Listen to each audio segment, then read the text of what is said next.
Today I'll be talking about Waiting for Herb by the Pogues. This is the Pogues' sixth album and the first without Shane MacGowan. The rest of the Pogues sacked Shane MacGowan for basically for being a drunk, because or as Shane put it, because he fell off a train. But it was more obviously because he was his inability to perform prevented them from promoting the previous album, Hell's Ditch. So they sacked him. This is a tricky album for a lot of Pogues fans. A lot of Pogues fans really only think that the first three albums are the good albums, but I disagree. I think that at least extends to the two other albums with Shane on them, but nobody seems to really like this album, except for probably a few people, the diehard Pogues fans, which I would probably include myself in that.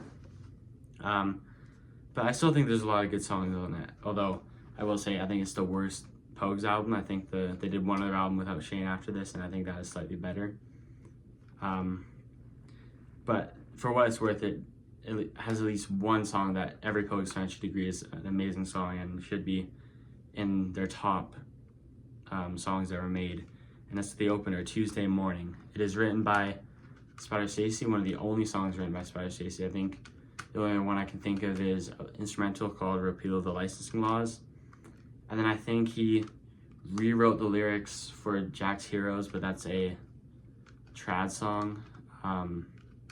Or it's written to the tune of a trad song, however.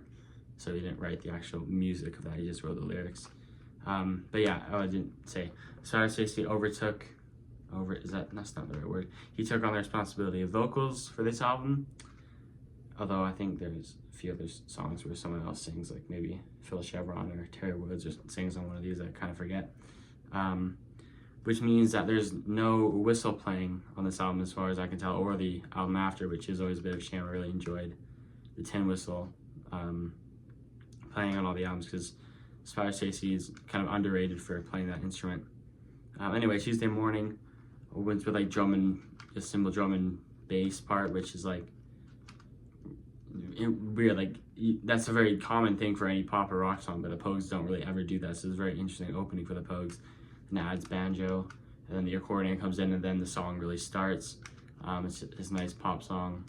I love how the accordion and I think mandolin play kind of the same melody at the same time. It's pretty cool. Smell of Petroleum is another good one. It's another more poppy song. It's a bit rockier as well. Sitting on Top of the World is another really good one. I don't really know what to say about it though. And then Drunken Boat is one of the very longest Pogue songs ever made. I think it's got to be like probably their second longest, only behind the band played Waltzing Matilda. It's like at least 6 minutes. Bonner World is alright too, but I don't really have much to say other than that. The Pogues, Waiting for Herb.